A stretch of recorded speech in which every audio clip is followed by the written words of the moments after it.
এখানে কোনো মুসলমান ভাই আছে? তুমি আছো? ভাই উর্দুতে একটু কথা বলো। বাঙালিদের অপমান করা হচ্ছে, যেখানে সবাই মিলে দাঁড়িয়ে এর প্রতিবাদ করা উচিত যে বাঙালিরা কেন অপমানিত হবে, বাঙালিদের কেন অপমান করা হবে। সব জায়গায় বাঙালিদের বলা হচ্ছে বাংলা কথা বললেই তুমি বাংলাদেশি। তাহলে তো আমার যে কোনো ভাই, এখানে কোনো মুসলমান ভাই আছে? তুমি আছো? ভাই উর্দুতে একটু কথা বলো, দেখবে তোমাকে বলবে তুমি পাকিস্তানি। একটু উर्दूতে কথা বলো, बोलবে তুমি पाकिस्तानी। कैसा लगेगा आपको? अच्छा लगेगा? आप बोलिए ना। उर्दू में बात कर ही सकते हैं, अच्छी भाषा है। उर्दू में बात करना अलाउड नहीं है। आप हम लोग को जैसे बांग्ला बोलने से बोला जा रहा है कि हम लोग बांग्लादेशी है, उर्दू में आप जब बात करेंगे आपको बोला जाएगा कि आप पाकिस्तानी हैं। এটাই তো শুরু। যারা যারা মনে করছে যেটা অন্য রাজ্যে হচ্ছে আমরা এখন রিঅ্যাক্ট করব না, তাদের বলে রাখি এটা আমাদের রাজ্যেও হবে। গাজিয়াবাদে একটা জায়গায় কেএফসির দোকানটা বন্ধ করে দিয়েছে, শাটার নামিয়ে দিয়েছে।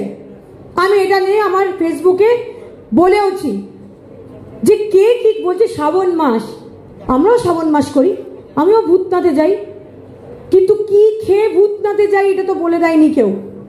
আমার ইচ্ছে আমি ভেজিটেরিয়ান খেয়ে জামা কাপড় ছেড়ে ভূতনাথে যাব, কি নন ভেজিটেরিয়ান খেয়ে জামা কাপড় ছেড়ে ভূতনাথে যাব।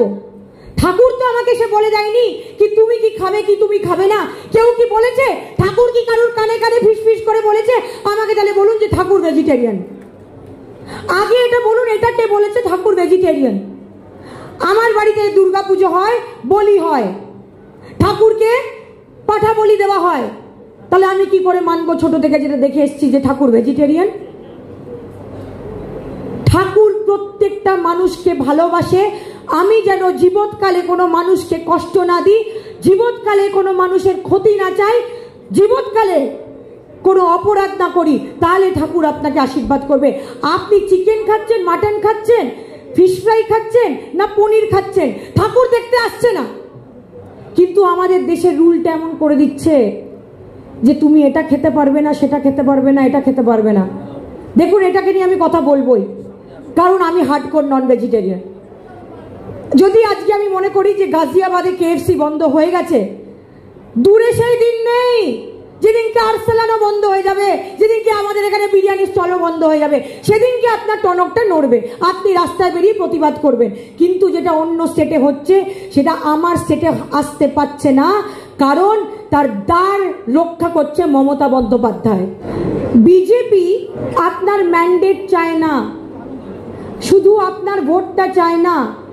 যে কোনো দল আপনার কাছে গিয়ে বলতে পারে আমি ভোটে দাঁড়িয়েছি, আপনি আমাকে ভোট দিন, আমি একটা দল খুলেছি, আপনি আমাকে ভোট দিন। বিজেপি আপনার ভোট চায় না, বিজেপি আপনার মাইন্ডটাকে চায়। আপনি কি খাবেন সেটা বলতে চায়, আপনি কি পড়বেন সেটা বলতে চায়, আপনি কোথায় যাবেন, কি করবেন, কার সঙ্গে কথা বলবেন, কোন ভগবানকে তুষ্ট করবেন, কোন মন্দিরে যাবেন, সেটাও বিজেপি বলে। যদি হিন্দুইজম নিয়ে এত কথা বলে, তাহলে আমার জগন্নাথ দেব কি হিন্দুইজমের বাইরে? অযোধ্যাতে গিয়ে বলে জয় শ্রীরাম জয় শ্রীরাম জয় শ্রীরাম। রাম ভগবানকে নিয়ে ওরা এত পলিটিক্স করে যে যে মুহূর্তে বিজেপি সেখানে যায়, অযোধ্যাতে রাম মন্দির গঠন হওয়ার পর বিজেপি সব থেকে বাইরে চলে যায়। সেম হবে এখানে। এখানে এসে মা দুর্গা মা কালী, মা দুর্গা মা কালী। মারও তো চোখ আছে। মা সুসন্তান আর কুসন্তানের মধ্যে পার্থক্য করতে জানে। কে মাকে ভালোবাসে, কে মার আরাধনা করে, কে জয় মা বলে। যে যখন ফুলটা দেয় নিজের মনের কথা বলে, নিজের অশ্রু দিয়ে মাকে আরাধনা করে, নিজের মনের কথা, সুখ দুঃখের কথা মাকে বলে। আর কে শুধু গিয়ে বলে মা মুঝে ভোট মে জিতা দো মা।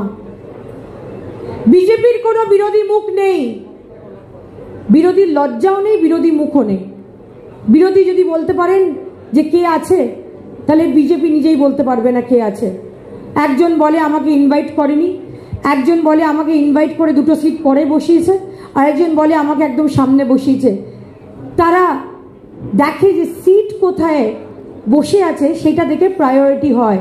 যে আজকে আমরা দাঁড়িয়ে আছি 2025 সাল, আগামী বছর নির্বাচন, সেই নির্বাচনকে মাথায় রেখে বাংলায় এক পরিযায়ী দল রয়েছে যারা বারবার দিল্লি থেকে যাওয়া আসা করবে, যেরকম 2021 সালে করেছিল, হেলিকপ্টার ভাড়া করে রেখেছিল। প্রায় প্রতিদিন তাদের নেতারা দিল্লি থেকে আসছেন যাচ্ছেন, এটা আবার শুরু হতে চলেছে। এই আগামী 1 বছর আমরা দেখব দিল্লি থেকে বিভিন্ন পরিযায়ী নেতা যারা পশ্চিমবঙ্গের বুকে আসছেন, যারা আগে বলতেন জয় শ্রীরাম, এখন বাণী পাল্টে নিয়েছেন, তাদের বাণী হয়ে গেছে জয় মা কালী, জয় মা দুর্গা। আমাদের ভালো লাগছে, আমরা বাঙালি, আমরা বাঙালিরা করে দেখাতে পেরেছি। জয় শ্রীরাম না, জয় বাংলা বলতে হবে একদিন। আজকে যেমন আপনারা বলেছেন জয় মা কালী, জয় মা দুর্গা, একদিন জয় বাংলাও আপনারা বলবেন। এটাই আমাদের গর্ব যে বাংলায় বসে বাংলার দেবদেবীকে আপনারা স্মরণ করছেন। আজকে জয় শ্রীরাম কি আমাদের দেবতা নয়? নিশ্চয়ই দেবতা। রামও আমাদের দেবতা, মা দুর্গাও দেবতা, আমাদের মা কালীও আমাদের দেবী। কিন্তু কথাটা হচ্ছে আমরা রামকে আমরা কোনো পণ্যে পরিণত করিনি, আমরা রামকে ধর্মের নাম করে আমরা রাজনীতিতে ভোট চাইতে যাইনি। আমাদের দলে মা দুর্গার স্মরণ করা হয়, মা কালীর স্মরণ করা হয়, তেমনভাবে ঈদ হোক, ক্রিসমাস হোক, প্রত্যেকটা উৎসব, মমতা বন্দ্যোপাধ্যায় বলেন উৎসব যার যার, আমাদের ধর্ম যার যার, উৎসব সকলের। তাই সেটাই আমরা মানি যে উৎসব আমাদের সকলে। আর বাংলার এই সংস্কৃতিকে বিজেপি মানতে বাধ্য হবেন, আমি জানি একদিন বাধ্য হবেন, অলরেডি তারা রাস্তায় চলে এসেছে।